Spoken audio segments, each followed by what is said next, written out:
You can tell Jared likes his music because every time it's he starts doing that sort of head jab forward. Yeah, man. Like, Fucking jamming out to it. Never gets old.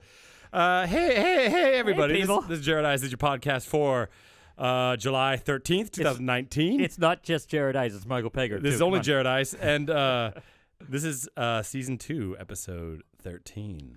How you doing, everybody? You know what my son started singing the other day? What? There's a song by this old country artist named Tom T. Hall, and it's called I Like Beer. Yeah? And Jack will walk around the house now going, I like beer. It makes me a jolly good fellow. It's good, man. He heard me listening to it like once and remembers that shit. Are you proud of him? I'm proud of him. Man, kids, they absorb that shit, you know? They absorb it. Like, you say please a million times, they won't say it, but you say fuck once, and then what? That's right. One time I was listening to Salome, and he just said, Salome, come drink wine mit mir. No, he didn't. But if we were listening to Salome, which is the theme of today's show, that's what he'd be singing. That was the sloppiest segue ever. I tried. I did my best. I was reading this article today about like parents who post things on Twitter that their children supposedly said, but it's like fucking impossible that child would say. Right. That's what that reminds me. There's one I remember. There's some meme that I saw, and the lady's like, my son said to me, you know, everything dies. That's the one. Yeah. Wolves die, yes, but words don't die. Yeah, words never die. And the guy's books don't die. Yeah, words books don't are die. forever. And the guy's like, "Fuck you, Carrie." He did not say that. Yeah, it was like a whole article, man. It's hilarious.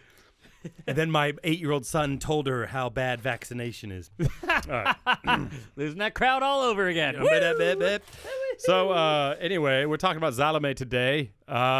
Man, it's hot as fuck down here. Awesome opera. One of my faves, peeps. It's another in and out one. I think usually it's about 100 minutes, so it's about like hour and a half-ish. Well, Salome wants it to be an in and out one, but she doesn't get it. No, it's another shorter one, you know, which I'm a fan of. You know, you could have made that a 3-hour thing. You know, but I think people who are listening to this that don't know opera might wonder whether we actually like opera at all, because I think most of our favorite operas are fucking small as hell. I just like when people are saying something to fucking say something. Yeah. And a lot of opera is like kind of long-winded. It's like, I get it, man. I get it. You write great music, but like just make 2 operas. Right, exactly. Just make 2 good operas instead of one super fucking long one. You know what I'm saying? No, it's absolutely true. Salome, though, man, it's by Strauss, if you don't know. And it's an old fucking story, man. It comes from the Bible. Yep. But Salome in the Bible, if we're starting there, they say like the whole story is like 2 fucking sentences. You know what I mean? Is it only 2 sentences? Well, it's like, first off, her name, so she's often in the Bible referred to as the daughter of Herodias, right? Yeah. And sometimes called Salome. So it's not always clear exactly who she is. But I got the Bible verse right here, man. Oh, give it to me. If you want to hear some Bible stuff. So, preach it. And the Lord said. And the Lord said. I was going to say, can you get like a Rhodes organ going on here? All right. So this is Mark 21 through 28. Is this the first time we've quoted the Bible on the podcast? Could that be? Yeah, probably. I really feel like we need some organ music on here. Yeah, okay. I'll put some in later, maybe. Okay, here we go. Silence. Okay. Organ music. Okay. I don't know where I got this from, so I don't Bible? know. I don't. Yeah, but I just copied off the internet because I don't know what version this is. But this is Mark 6:21 through 28. A convenient day arrived when Herod spread an evening meal on his birthday for his high officials and the military commanders and the most prominent men of Galilee. The daughter of Herodias came in and danced, pleasing Herod and those dining with him. The king said to the girl, "Ask me for whatever you want, and I will give it to you." Yes, he swore to her, "Whatever you ask me for, I will give it to you, up to half my kingdom." So she went out and said to her mother, "What should I ask for?" She said, "The head of John the Baptist." She immediately rushed into the king and made her request, saying, "I want you to give me right away the platter, the head of John the Baptist." Although this deeply grieved him, the king did not want to disregard her request. Blah, blah, blah. He gave her the fucking head. And that's it. It's like that much. And someone took a whole fucking opera out of that. Okay, look, I don't mean to make fun of you again. What? All right? Galilee is Galilee. what you say? Galilee. Galilee. And The stress of the Herod. word? Herod. Well, I just know. Yeah, okay. I'm gonna have to. In French, though, you would say Right. Herodiad. Totally. Yeah? Totally. You're absolutely right. But the last time I checked, Yeah. you're not a bagel or fucking baguette eating Frenchman. Right? Let me tell you that I've actually never heard that name in English. Are you serious? No, I've never read this part of the That's Bible. why I I've was never read any of the giggling. Bible. That's why I was giggling during No, it. I'm like, because it's weird to hear. Because Strauss, of course, took Salome from Oscar Wilde's French play. Right. And then, of course, like I sing a lot Vision Fugitive, which Right. is the same fucking people. And so, yeah, I've only actually heard the names in fucking French. What do you mean it's the same people? Like, well, I don't know much about the Massenet piece, but I just know the aria is I sing Vision Fugitive. That's Herodias or something. No, It's Herodias is the wife. is the woman. So it has to be Herod. Herod. Yeah, because the woman in that. What is the opera called though? That comes from. I It's can't remember. doesn't fucking matter. Doesn't fucking matter. But it's basically the same thing, like visions and shit. And By like the way, wanting to who bang the your fuck- daughter, you know. Well, yeah, because Herod supposedly starts like when he comes in, he starts hallucinating a little bit. But we'll get to that in the story, right? Yeah. So this is basically the origin. Is it comes from the Bible shit, you know? Well, I gotta turn my bass down here a little bit. Turn the bass down. Boom. Oh, going straight Seinfeld. I like it. So yes. Anyway, the origins are from the Bible, and the Bible is not like as it goes through different translations. It's not so clear how big of player Salome was. She wasn't like a huge character in the Bible. That's kind of the point, right? And the opera and the play they took from the Bible is from a very small portion. Yeah. Like this whole story, and like because we're gonna get into the story here, and there's all these fucking details. This stuff isn't in the Bible, and that's important to know because that's why a lot of people were getting pissed about this opera back then. Yeah. You know what I mean? That and all the titties hanging out in the And plus, opera. I mean, it's kind of unlikely anyway because the thing about back then, women weren't allowed to dine with men if you were a respectable woman back in biblical times. Right. A, B, a respectable woman definitely would have danced in court, you know, for her father because it would have ruined her reputation on the marriage market. You know what I mean? So it's unlikely that any of this shit was kind of possible anyway. It's you know what I mean? kind of like one of Herod's, like one of his like close people, one of his homies. Yeah. Fucking got a hold of the Bible people and was like, look, blame this shit on one of the girls. Yeah, man. Just Just blaming on one of the women. Salome, she was walking around. Just Classic Bible. Classic Bible.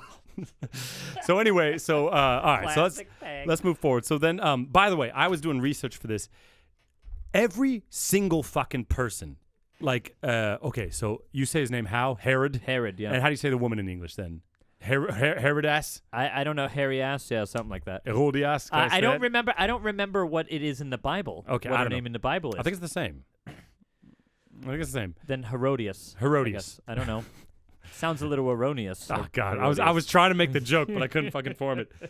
Anyway, she is actually super fucking interesting character in the Bible. Oscar Wilde, the Irish playwright, I guess you can call him, who wrote this originally in French. He has a fucking crazy life. You know what I mean? Yeah, dude. Strauss, Salome, like John the Baptist. You could do a podcast about every single person this opera fucking touches. It's crazy. Yeah. But Oscar Wilde, of course, he wrote this in French. And he had problems getting it done in London because back then you weren't able to get biblical people on stage. Right. I think it wasn't allowed. And when Strauss he wrote the opera like immediately after, like 10 years fucking after or something, you know? Yeah, I mean, it happened. It happened pretty quickly, and as soon as it premiered, there was. So it's crazy because it premiered, and then within 2 years, 50 other opera houses had put it on. Yeah, but a lot of the big ones wouldn't, like Vienna, Right. London. That's like right. Met had fucking problems with it.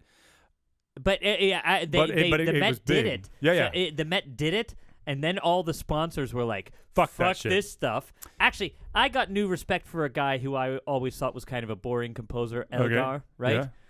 Elgar was coming to the theater, or he was there at the theater, and they all wanted him to like At the lead Met. the charge against not having it done anymore, Yeah. cancel the rest of the run, and he's like, Okay.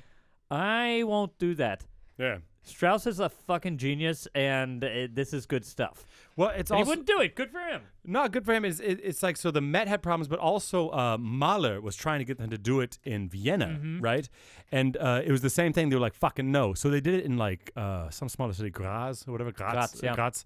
And everyone was there, man. Puccini, Schoenberg, fucking Mahler. They were all in the audience watching this. Like, Alban Berg. was there. Yeah. It was a respected fucking thing, Strauss, but dirty as fuck, man. love it. Back then. So this thing premiered in 1905, right? And this is Oscar Wilde's premiered in like 1891. So this is like right the fuck after it. Right. You know, play, boom, opera.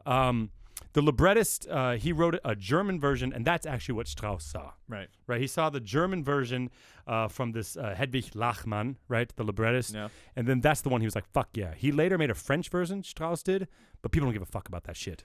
Yeah, they should though. I've heard the recording. Have you? Yeah, I've heard the recording of José Van Damme singing it. And Okay. it's good. I've never heard that. And it was under Strauss. He's the one that also made the French version. It's not like not just like a normal translation. Yeah. The French version is made to fit the French language. It's not another language imposed on the music, so it doesn't fit at all. Cool. It's wonderful. It's really, really good. And José Van Damme sings the fuck out of it. Dude, I want to do that role. It's a beast. That It's role a beast. is a dream role. Fucking dream role, so good. And José Van Damme, you know, it can be sometimes when you hear the role, it's kind of like, all right, people are given so much power, but he has power and elegance in his voice, like because you need that. You need this like preacher shit, you know, where it's like you got the wrath of God, but you also got the soft stuff. Let's just get into the story. Let's get into it, dude. So you've done this piece, Yeah. I believe. I actually have a recording out there of this piece. Yeah, search Michael Pegger. If you search Michael Pegger on Spotify or iTunes or something, it's the one with the Frankfurt Radio Orchestra. Yeah, with Emily Maggie is the one singing Salome. She's fucking great. She's really, really good. That's good shit. And like I said, the 100 first minutes, Jew man. is amazing. Yeah. The first Jew is amazing. That's Michael Peggs. So the opera starts with them hanging out on the terrace, right? And you got how do you say his name? Nachabot. Now you got me nervous with everyone's name. Narabot. I mean, I only know how to say it in German. Yeah. The Herod I've known from my time with my nose in the Bible, right? But now, so I can't make fun of you about any of this stuff. Okay. But Nachabot's up there, and they're like hanging on the terrace, and it's at Herod's palace. We'll agree to say Herod for the podcast, I guess. That's good. And they're having like a fucking party, and he's got the fucking hots for Salome, right? He's hot and heavy for and in Salome. a big way. Like he like fucking basically worships that girl, right? Dude, I forgot about your squeaky ass chair. Yeah, we tried. Okay, everybody, look, we're gonna fix the squeaky chair. Okay? I totally forgot about it. I was gonna try to. But there it is. There you go. Oh, Johanna an. Oh. Salome. Jesus fucking Christ. All right, so we're at Herod's palace, and they're having a fucking party, and Salome, Nachabot, I guess. Yeah, that's right. Is it open or closed? Oh, closed. Okay, Boot. He's got the hots for Salome, right? And then you got the page of Herodias, I guess we'll say her name French. That's probably the Germans say too. In German also, yeah. Okay. And he's not cool with it. He's like, dude, that's the princess. Fucking chill that shit out, right? Right. So because he's hot and heavy into her. Yeah, everyone fucking likes her, right? Well, not everyone. Who did I cast as her? Wait, I just want to see to make sure I got someone sufficient. Oh no, I have a really interesting one. I've never had a more interesting one. Go ahead. And so then they're all fucking hanging out, and then you hear the John the Baptist, right? Right. Which is Yohanan, I guess in German. Yeah. Is the emphasis on nan? Yohanan? No, Yohanan. Yohanan. Yohananan. It's not a German word. Yohanan. Yohanan. Yeah, genau. It's like a Hebrew name. I guess so. In German, but it's not a German name. I call him Joe. Johnny B. So Johnny B, you hear him from the prison, like getting all fucking pissed off, and Herod, right, has said like, no one fucking go near that guy, right? Like, right, because he's losing his mind down in that cell. Yeah, he's down there shaking the bars, fucking he's like, hey, doing that shit. He's losing his shit down there. So he's going bananas down there, right? Banana nan down there. And so Johanna and Banana. Johanna and Banana. So basically Salome gets fucking bored, right? Right. As people do at this time of the world. And she's hanging out on the terrace, and she hears him down there talking shit about her mom, He's like, your fucking mom's a whore, right? This shit. Because he's pissed. I'm pretty sure in this opera, because you got like there's differences between this opera, the Bible, and Oscar Wilde's play. There's like subtle differences. The story, as I remember it, is Herod and Herodias are somehow related. right? Well, no, what it is she, at least in the Bible, I know the Bible version better. She married his brother. Right. That's what it was. Right. She married his brother, and they basically divorced and married each other. Right. And in like the Jewish faith back then, that was like basically And incestuous. Yochanan is out there going like, no. Yeah. No, Fucking wrong. No, that's wrong, people. Yeah, because basically to him, they're like brother, sister marrying each Right. other, right? Or in the eyes of God. So he's like, your fucking marriage is a sham. So that makes Salome then Herod's stepdaughter. So, right? Right. Because she's the daughter of his wife and the previous brother. Also, well, then his niece and stepdaughter, right? She's the daughter of his brother. Oh, yeah, Then I it's guess his so. niece. I guess so. Yeah, so it comes down a level in creepiness, but then pops back up, basically. Yeah. No, I mean, they're both pretty creepy. Niece, daughter, Yeah. So Pretty close, by the basically, she's bored and she's like, why don't you bring him up here, right? And they're like, fuck that shit. And so then I think she finally convinces this Narabot guy. right, because he's hot. Yeah, because she he's hot fucking and plays this guy. She's like, bring him up here. She promises him in the opera, if you do this, I'll smile at you. Yeah, right. And I'm I'll like, give you man, a smile. That guy needs to get some control over that D. Seriously. He I mean, this is needs to before toothbrushes. Zip that shit up. This is before Listerine. You know, how good a smile you going to have before orthodontics. And then he jizz in his pants. I'll smile at you. Can you imagine controlling someone with that? You know? That's power. Mike, right if you do there. this for me, I'll smile at you. Done. Done, man. It's done. I couldn't even imagine it. Tell a good joke and you get that shit for free. You know Yeah, what I mean? absolutely. He should have busted out a knock-knock joke. Knock, knock. Who's there? Not Yochana. Congrats. That's pretty good. Motherfucker. Good for you. Okay. All Anyway, right. so he goes and gets her. Right, him. It's a man. Yeah, he goes. He goes. Speaking of this, we should get a beer going here. Yeah. They might be warm, I guess, if you want to get mine, or do you want to do another one of these Bud Lights? We can go get a bud, I guess. Do you have to sing tonight? A rehearsal. Get fucked up, bro. What the? Tell me, should we do? We have two more from the from Best Opera. You want to get rid of those ones. Okay. Do those ones. Yeah. I Hey, mean, go on. okay. So she brings him up, right? And she fucking wants John the Baptist, right? This guy is who they bring up. And, yes, gorgeous stud, and she's got like just the dirtiest kind of lust for him. You know what I mean? She's like, oh, your skin, I want to touch it. He's like, get the fuck off me, right?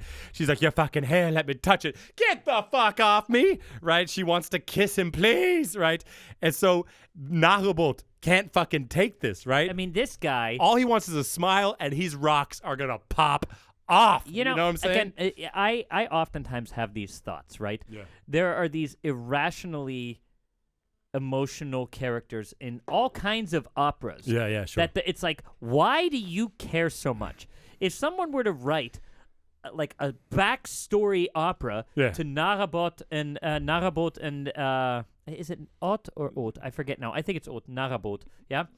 And if someone were to write the backstory opera as to why his balls are so completely blue for Salome, that would be an interesting opera. Yeah, it's crazy because by today's standards, and it might just be like these emotions don't make sense in today's standards. Yeah. Or I don't know, some people are different than I am, but it could be like my wife of 40 years, you know, and I would walk in on her like in the middle of a gangbang orgy. I still wouldn't kill myself. I mean, like, it's like, I don't know. But it's like, this is myself the last. I'm the least guilty person. But like, you know what I mean? Like, this isn't his wife. This isn't his girlfriend. This is just some woman that he likes. You know what I mean? That's right. It's a bit exaggerated. It's a bit exaggerated, but whatever. So he kills him fucking self, right? He kills himself. And so then they're like, we should get him out of here, right? So they take John the Baptist back down, right? And so Herod enters. And not before he sings some of the most beautiful music in that. Take whichever one you want. I'm going Pinky Brewster. Going Pinky, Stinky Pinky. Is that the really shocking one? Yeah, it's really sour. We can We'll split just them up. split We it can up. split them up. Yeah. No. But Johanna, before he goes out, starts doing some preaching about about Jesus, right? Is that the wird dir nicht bange? No. Tochter der It's just that one? where like he tells her a little bit about him, and then he tells him where she can find him. Don't you remember when the music slows down? And he says. Yeah, that's the same song. Ja, auf dem See. Yes, amen. There you go. So fucking beautiful. Yeah, but that's the same piece. That's the same piece. Same bit. Yeah. Not the same words that you were talking. Nah, well, yeah. If you talk to and then okay. So then he goes into that shit. You got some good high E's in there, and then the F, right? Yeah, it's good shit, man. That shit, it's good stuff. So he sings that shit. They take him the fuck away. Herod enters and slips in the blood, right? Yeah. Of the guy that killed himself. Like falls down, gets a bit dizzy. And I think he has like some sort of like hallucination. That's what I was talking about before. They say he basically hallucinates about birds and shit. And like so that. it's like he hears the beating of of wings, right? And I think he starts getting he starts looking at Salome like, by the way, damn girl, you look fine, right? He has before we go on, he has one of the biggest understatements of all time in this opera. When he comes in, he says, ich bin in Blut getreten. Das ist ein böses Zeichen. Which means, oh no, I stepped in blood. That's a bad sign. That's a bad sign. It's almost funny. Yeah. Like, really? Do you think? Anyway, he gets all hot and heavy now. He's like, ooh, that chick is looking fine. Yeah, he's like, you looking fine. And she's like, you stop it, Dad. Right? Stop it, Dad. And so she fucking rejects him, right? And so John the Baptist is still down in the well like, your mom's a fucking whore, right? He's doing this shit. And so then Herodias is freaking out about that. Right, and she's like, you kill that bitch, right? And then Herod doesn't want to do it. Right, because in the Bible he doesn't want to do it because he kind of respects him. Yeah. You know what I mean? But in the opera, it's kind of like he fears him a bit or something like that. Right, so he doesn't want to fucking do it. Right, and so then there's like 5 Jews, I think, that there are in 5 Jews, and then they start like talking about. Well, they say give him over to us. Right. If you don't want to deal with it, give him over to us, and we'll deal with it. And he's like, no, I'm not going to do that. This is a man that's seen God. Yeah. And then that's where the first Jew goes, nope, that can't be. No one's seen God. To this, and then it gets into like this. The reason the Jews are so Jew quintet, right? Yeah, is so well known is because it's so fucking intertwined, right? Yeah. Like the idea, it's like a conversation. Yeah, exactly. An argument because. You know, there are things that you don't talk about, politics and religion at the turkey table, right? Yeah, sure. And they started talking about religion, and they start, like, each one has a different, like, from a new viewpoint, and then they start talking over each other, and you can't keep it straight. It sounds like, when people hear it for the first time, they're like, that just sounds like cacophony. I'm like, yeah, that's what it's supposed to sound like. Yeah. It's really well written. No, it's cool. It's hard music, though, right? Isn't it? I mean, you've done it. I've never done it. It's notoriously difficult for people to keep together. I never thought it was very difficult because I don't listen to anybody else. I memorize exactly. Like I was able to go through and count exactly where the measure changes came, the meter changes. Yeah. And then I just watched the fucking conductor and then blocked everybody out because it's a good move, man. If you're Can't trust him. If you're waiting for somebody else to do their set, and you're reacting, you're done. You're already too fuck late. it all up. Already too fucking It's late. good. So I think that whole ends with they talk about like they raised someone's daughter from the dead and Herod's like that. Jairus, yeah. Okay. They're like, I don't like that fucking shit. So then he asks. He gets scared of it. He's like, Herod says like, what? He's raising people from the dead? He's not allowed to do that. That's scary. Yeah, don't do that shit. That's not cool. So he does that, and then he asks Salome to eat with him, right, and come drink with him, and like I think she's like now, like 2 times, saying she's not like hungry or thirsty, and then he's like, come on, please dance for me, right, dance for me. Right? Yeah. He does this shit, and then I think her mom's like, don't do that shit.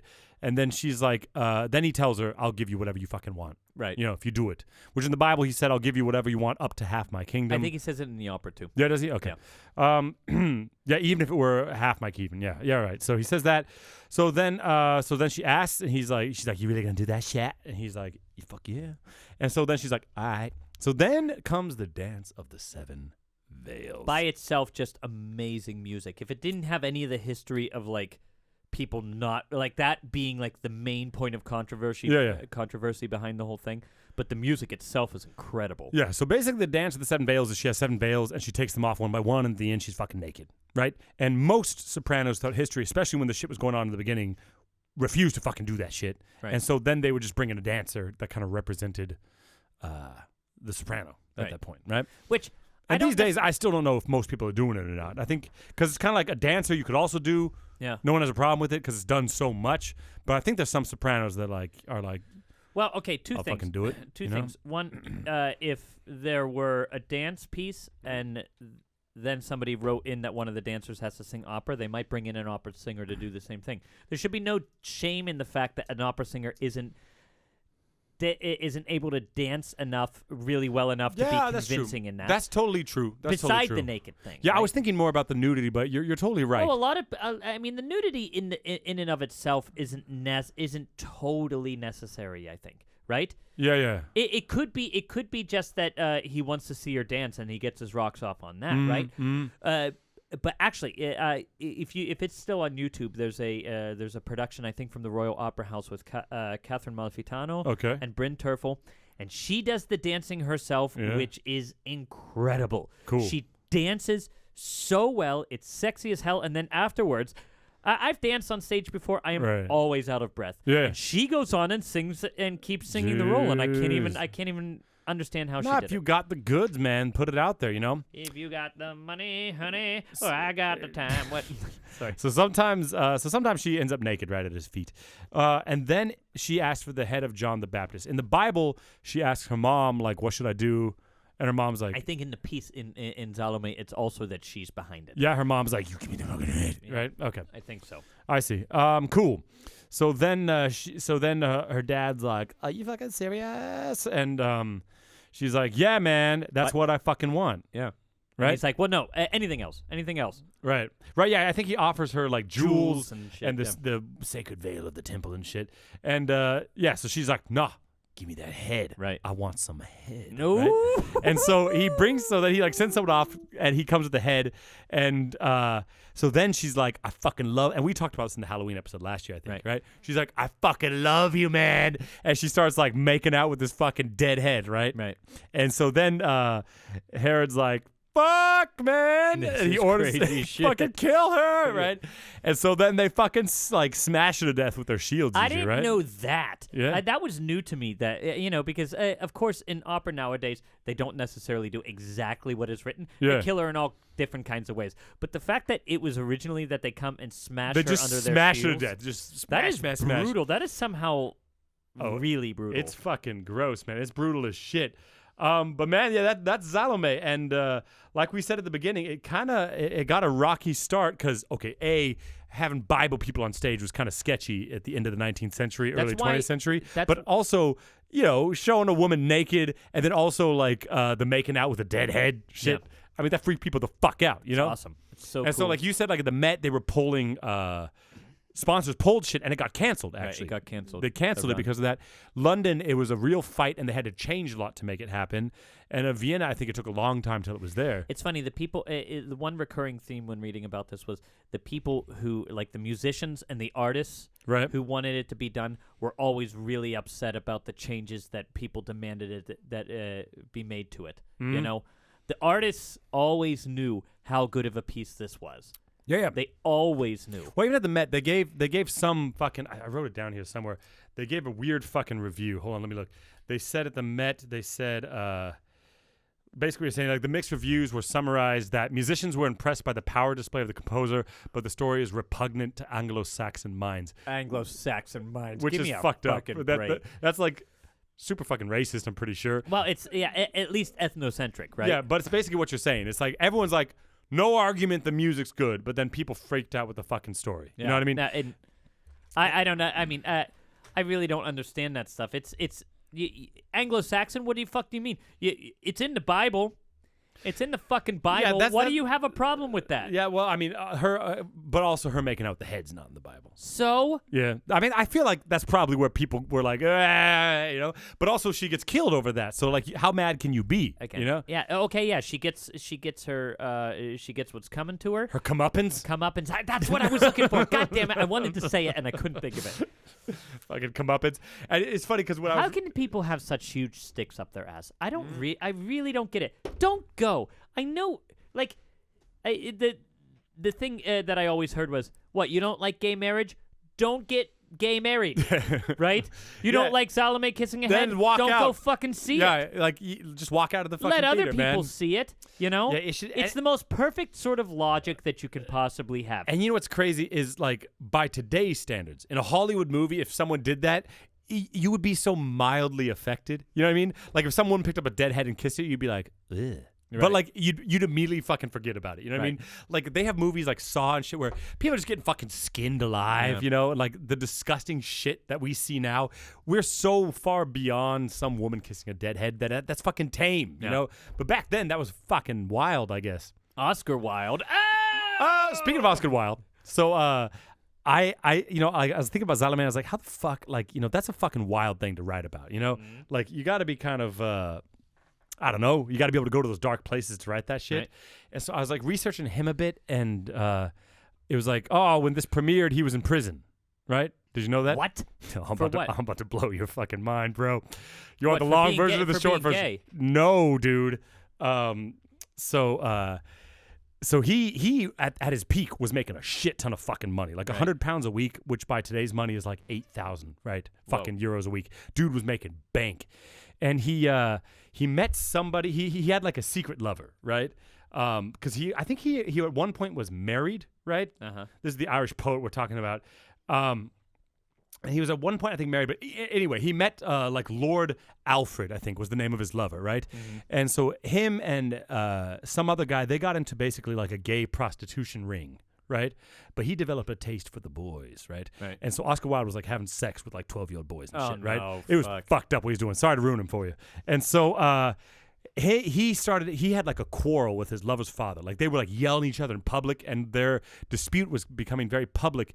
And his like lover's father was gonna like come to one of his shows and throw rotten vegetables at him, and he was like banned him from the show. And this drama was escalating, and I think Oscar Wilde eventually sued his father for like, I think libel, which I'm not sure what it is. I think it's I'll sue you for having sex with my 12-year-old like slander. boy. And so there's this famous thing where he was at the coffee shop with his friends, Oscar Wilde, and his friends were like, they might bring up the "you fucking boys" thing. Like, you probably shouldn't do it, right? Right. And he's like, fuck that, man. I guess I know who my real friends are. Went through with it, right? And of course, like day 2 of the trial, they're like, so, you're in a gay prostitution ring, fucking boys? And so then he pulled out, but it was too late. And so then he did 2 years of, I think, hard labor, and then was like banned or exiled for 3 years, then died at 45 of like meningitis. Serious? Yeah, man, this was the end of his life. Like, he basically wrote Salome, did 2 years hard labor, exiled for 3 years, and then fucking died. Did he admit to the whole 12-year-old boy thing? I think he had to. I think they had like irrefutable evidence against him. Wow. There were like people that had seen him. Like, there were like transcriptions. Like, it was. That's crazy, dude. Yeah, man, it was fucking nuts, dude. Snuckin' futz, all right. And so yeah, you got some dark shit, but yeah, man, that's Salome, a crazy story. And like I said, we could do a podcast on, of course, and we will someday, Strauss, but Oscar Wilde, right? That crazy shit. There's a lot of details there I had to skim over because he's not the point of this podcast, right. But that whole fucking shit was crazy. Yeah, you know what I mean? Yeah, totally. The way he got into it, the way you know, and then of course like the whole Bible thing. You could talk about that. Yeah, you know, and these characters. I always like when opera is based on like kind of real people. Yeah, me too. Or at least people from a different genre, like where they take the source material from something else that's interesting. Yeah, I really like that a lot. Yeah. Gotta see it. So, you wanna tip it up before we do the casting? Sure, we can tip it. All right. So, there's actually we got two interesting. We got 2 tips today. Mike and I each gonna give you a tip. Actually, one of these tips is the reason that we did Salome instead of the other opera that we were going to review. Oh shit! You know what? We just got a patron right now. What? Literally right now. Announce that shit. I'm gonna read this guy's name. All right. Wow! First live Patreon. Literally 4:16 p.m. And what time is it? 4:18. No shit. Yeah, dude. man. All right, Joseph Morris. Thank you so much for your support, man. I have not sent you the password yet or an email, but I'll send it to you. But Joseph Morris, thanks so much for your sponsorship. Wow, dude, that's amazing. For those of you that want to sponsor Patreon, it's $5 a month. But with that, you get access to our secret sponsor section, which is full of content. Hours and hours and hours of and content. we have a lot of big plans this summer to develop that. We also have like some private contests and stuff we're developing. And sometimes we give stuff away to our secret sponsors. Fuck.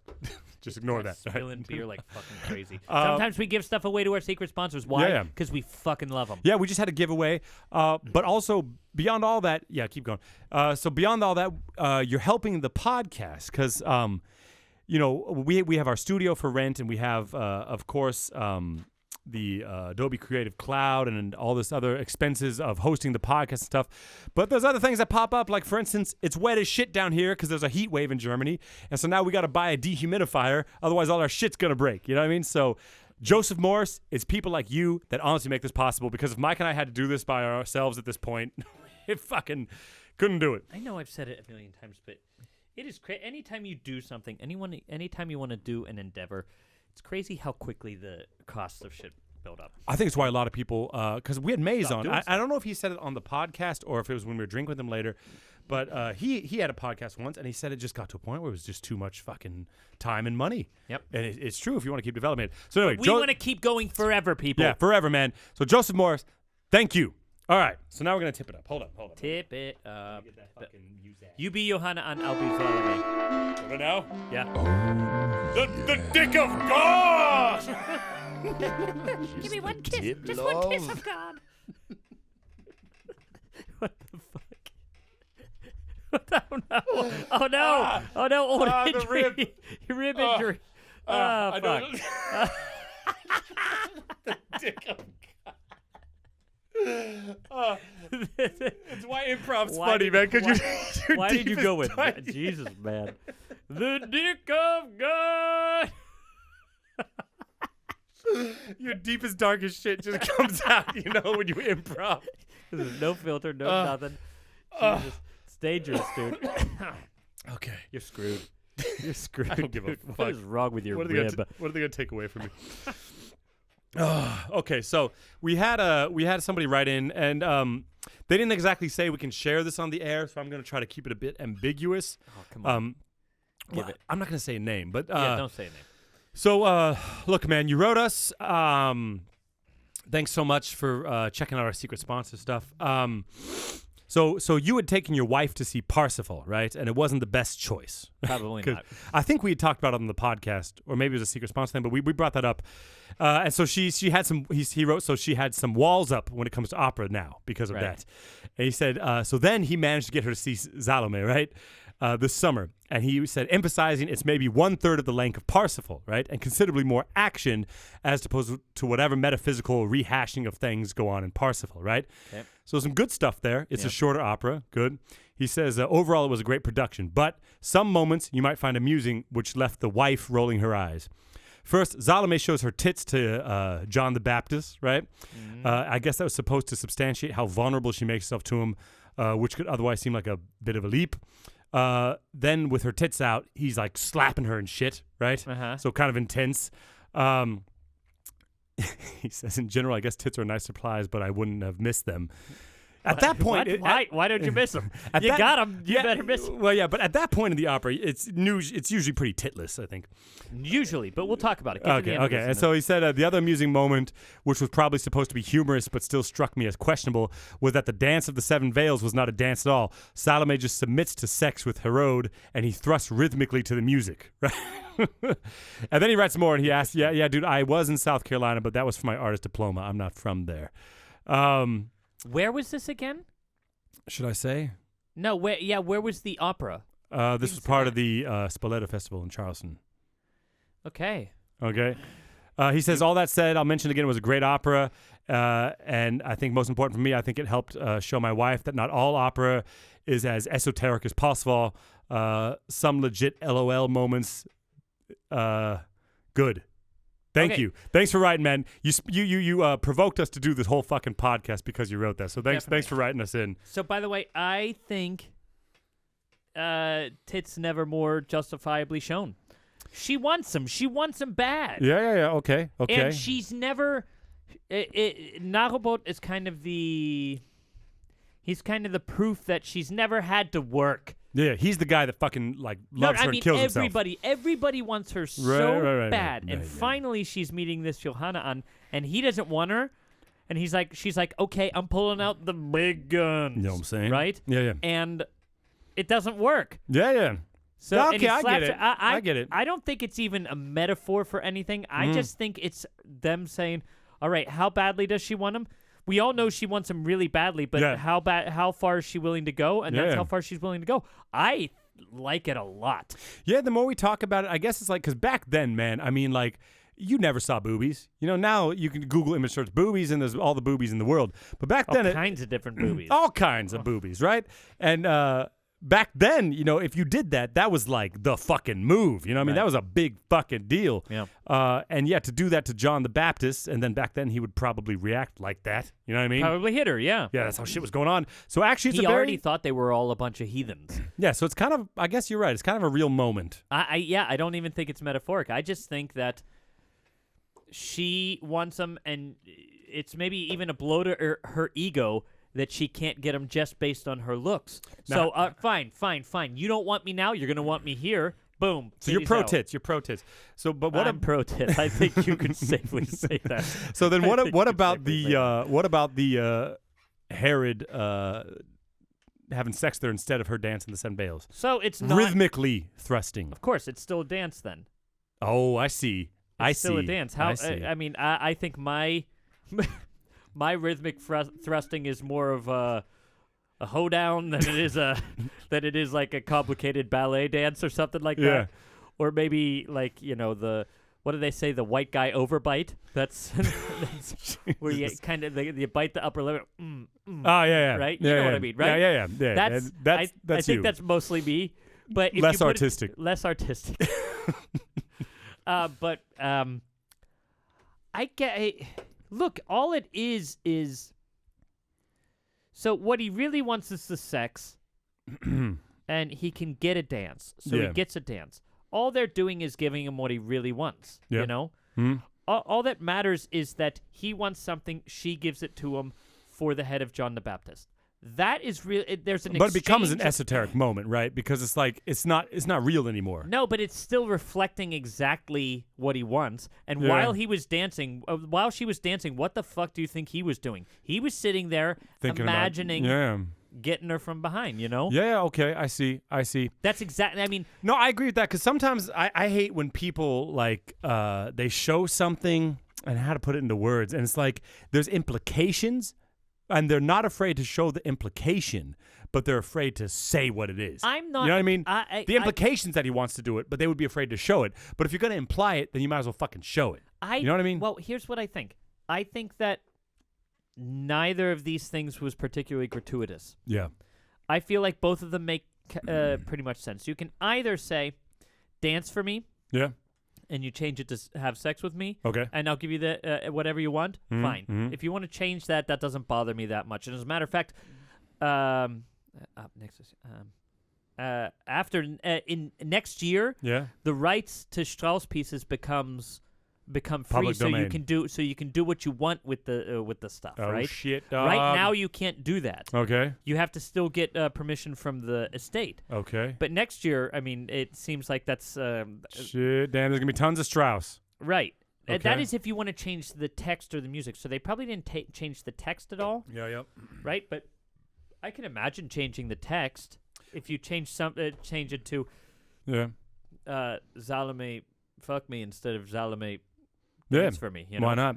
But like I said, what it is just the complete fulfilling of what he actually wants instead of what he gets. Yeah, sure. Yeah, artistically it still makes sense. It's not ridiculous. No, and actually what you could do during the dance, because the dance is like there's music, there's the Strauss music, and then it's such a break in the style of music and the feeling of the music that you could easily say, oh yeah, okay, well it's a dream world. Someone's dancing, but really this is what's happening inside his head. That kind of shit people do in opera all the time, and it makes sense that he would be having sex with her because that's what he wants. Yeah, well, and it could motivate because she goes kind of crazy after that, so it could motivate that. You know what I mean?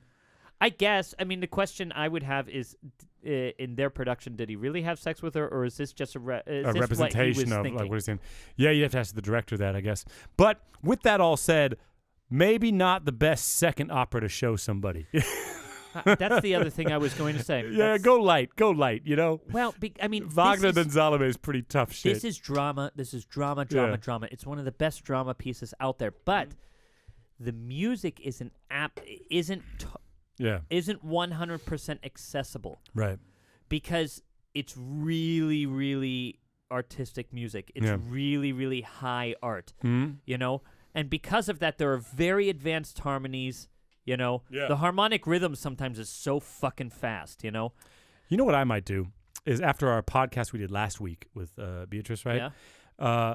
If I actually wanted to get someone into opera, I might take them through musical theater first to get them into the habit of going to see live theater, take them into classic musical theater, right, where it's a bit more sung operatically, and then sneak them over the line. You know, that's not a bad strategy. That's a long strategy. The long that's play, a long man. Haul. That's a long that's haul. the slow play.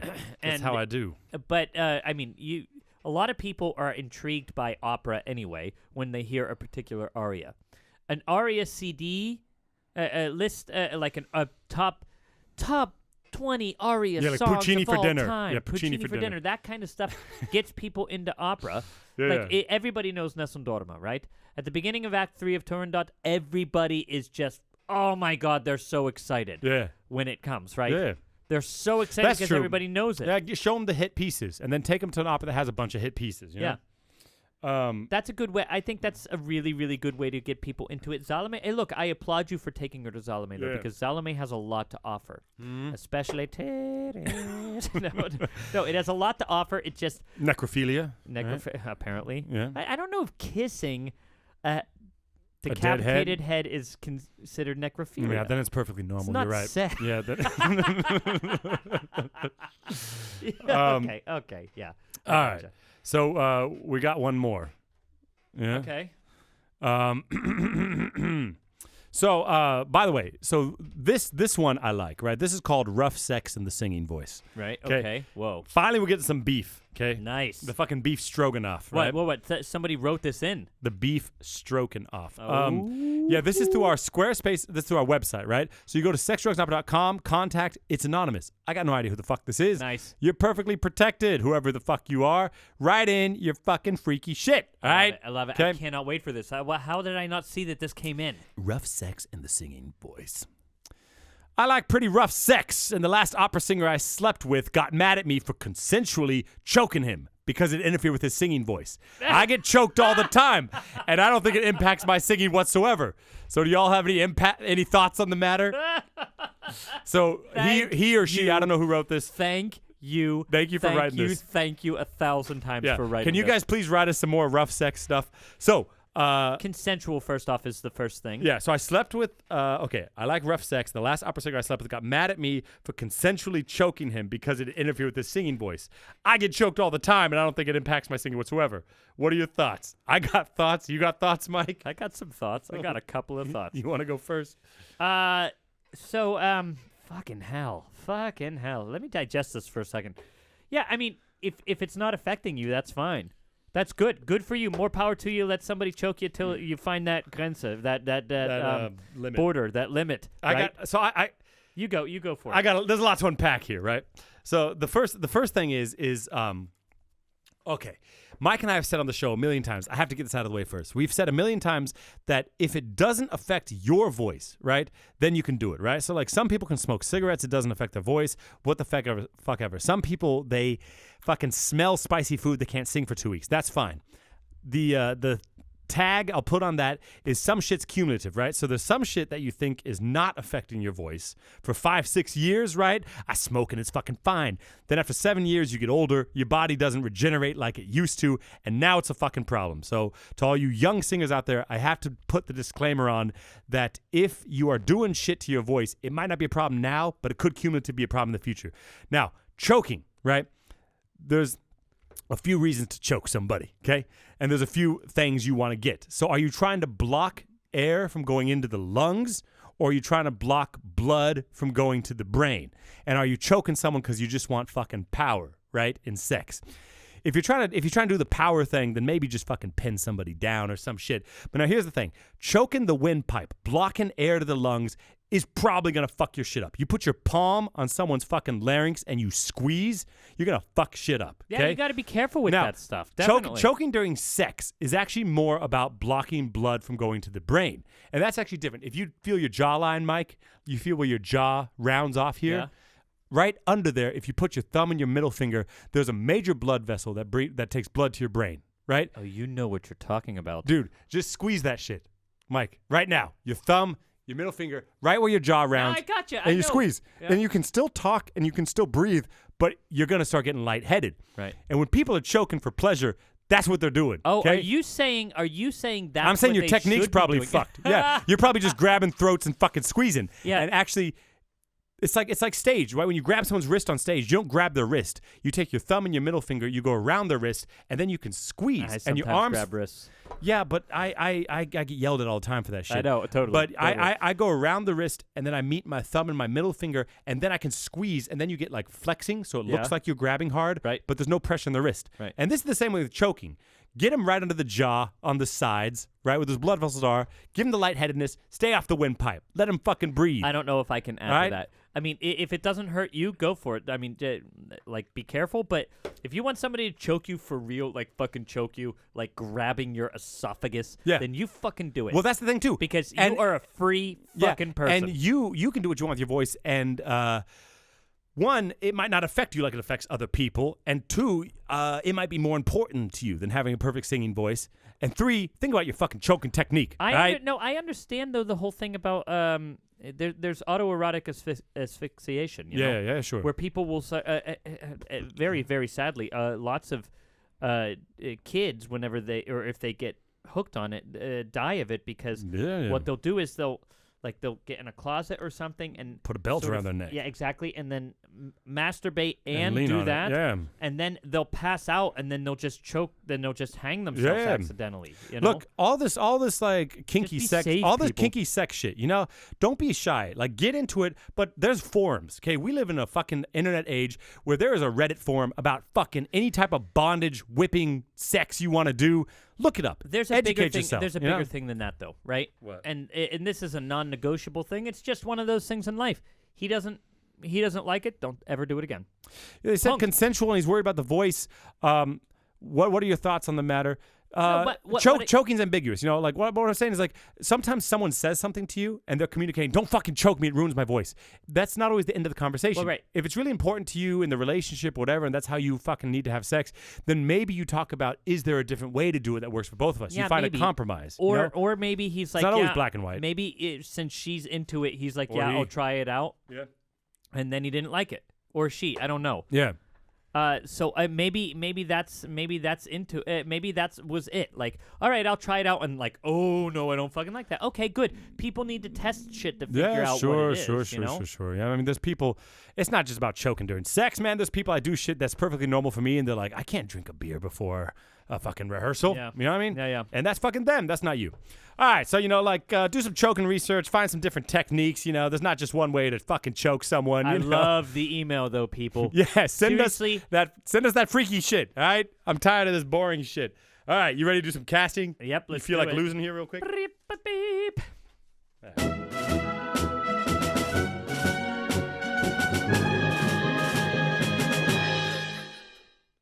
It's the best. It's the best guy. You're such a fucking talent. Yeah, man. I'm gonna say it on air just to make myself do it. When we on the next episode, we're gonna do a new segment. Okay, you know it. You might have forgotten, but we're gonna do it. New music, new segment. Also, there's gonna be tons of new music coming up. I'm gonna write a fucking sponsor theme. I'm saying it right fucking now. Okay. Great. All right, Mike, you wanna go first a second? Oh fuck. Who did I? You feeling good? Yeah, I'm feeling good, but I forgot to do Narabot. You go first then. Let me. all right. Do you want to go all the way through? Yeah. Okay. I'll do all mine, and then that gives you time to not listen and think. All right. Yeah. So fucking Herod, right? I wanted a king that was not just fucking like wild with power, right? Had some thought. I did Leonardo DiCaprio. Okay. Okay. Let's go back and forth because I'm done already. All right, I got mine. I got Ed Harris All right. because that guy can be as intense as fuck. And I thought instead of like oh, I'm crazy and I want my daughter sort of thing, I want him to be like, no, seriously, I want this girl. Yeah. You know? Nah, it's also good. I was thinking Leonardo DiCaprio, like in Django, it's like he's a fucking racist slave over, which is insane. Right. But also he's still like an intelligent person. It's like a weird mix. And I think Herod has that. Herodias, or however the fuck you say that in English. I, of course, did Lena Headey. She's the from Game of Thrones. She's the queen, Cersei. Oh, I didn't think of that one at all. Right, perfect, crazy fucking queen shit. You know what I mean? Kill that man. You know, that's fucking it. Do you know who I did? Who? I did Eartha Kitt. Who the fuck is that, man? Okay, so did you ever see The Emperor's New Groove? Yeah. Yeah, okay, you know the crazy skinny lady? Yeah. That lady. The voice or the animated character? The voice. Okay. Like, she's the one. So you're not doing like a Space Jam animated mix with live action No. thing? She like did. She was really well known. If I actually have a picture of here if you want to see. She was known for being like doing like that cat like that sexy like. Yeah, I mean the voice is already great. Look, I just don't know what she looks like. Eartha Kitt. You know who she is. Damn, son. All right, shit. She's awesome, and for some reason I thought that smile that she used to do would be perfect for this. Well, both these people also, they have to be like desirable, you know what I mean? In some way, because they left each other's like husbands and wives to be with each other. So there has to be an attraction there. They can't just be some old fucking kings and queens, I think. By the way, don't do leave Salome to the last, okay? Oh, who do you want to do now? Go Nahbold. Elijah Wood. I did Tobey Maguire. Yeah, it's that type of character, guy. It's that guy. One way, half a dozen. Yeah. It's some guy. He's I fucking what? You know, like I want her, but I can't. Right, that's Droopy Dog. All right, so who do you got now? For Johnny B. Johnny B. Yeah, I got Tom Hardy. Yeah, it's either that or I did Christian Bale. You know. Yeah, you need someone that's going to come out and be like a fucking religious extremist, you know what I mean? But also a stud. Yeah. Right? So that's got to be one of those two. Okay, you got to go first because I got to go second. Who is this? Salome. Which, by the way, I would have made fun of you for saying that, but they used to, like, there was an old movie of Salome in Hollywood, like in the 40s or something, and they said, Salome, come and see the movie Salome. Salome. It's just, I've heard it in French. I don't know how English people would say it anymore. I just think it's Salome. Yeah? Yeah. Dude, I wrote down this name, and I know who this is, but I'm blanking on it right now. Well, say the name. Oh, I remember now. Margot Robbie, yeah. Margot Robbie. Is it Margot? Yeah. She did Harley Quinn. Yeah. I was that close to doing her also. Yeah. Okay, Margot. Yeah. She, Harley Quinn, man, because Salome's got to be looking good, but then she's also got to have some of like the crazy where she's going to be making I brought out in the some deadhead. psychological with mine. What do you okay. Got? What do you got? And she's not even really an actress. It's a little bit weird. It's a little bit weird, but this is a girl gets everything she wants. Yeah. People are looking at her. She's wanted and everything, but I put Kim Kardashian in there. No. Yeah, I wanted dark. Yeah. I wanted really, really dark. I wanted a spoiled brat who can't get what she wants. Okay. Salome is a spoiled fucking brat who can't get what she wants. Yeah. Kim Kardashian has everything that she wants. Imagine if someone were to deny that girl something. Okay. That's why I did it. It's part of not just her as an actress, because she doesn't act as far as I know, but her as a person. Just go out there and be you.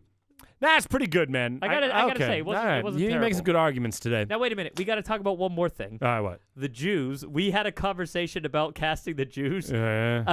And I just thought, how hilarious would it be to have, like, Larry David and Jerry Seinfeld come out and do and be cast as those ones, right? Is it able to be funny in the opera? Why not? Yeah, I mean, like, does the dialogue leave room for it?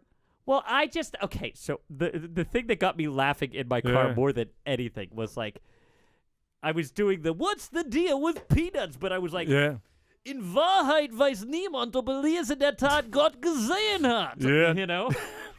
Like doing fucking Jerry Seinfeld singing these lines. Well, listen, man, next year is public domain, you know? Just make it happen. Have Larry David come and say, you'll need a few fucking budget. God is pretty pretty bad. Yeah, you can make it happen, man. You just do it. Oh, I like Put it. the work in. You got anything else you want to say about Salome? I don't. Okay, Go man. see it if you've never seen it. It's one of my faves. I know it's one of Jared's faves. It's one of the best bass baritone roles in the rep. Yeah, it's good shit, and I don't know, if it's really going public domain, you might see it a lot more in the future. Totally. You know? Totally. All right, man. See you soon.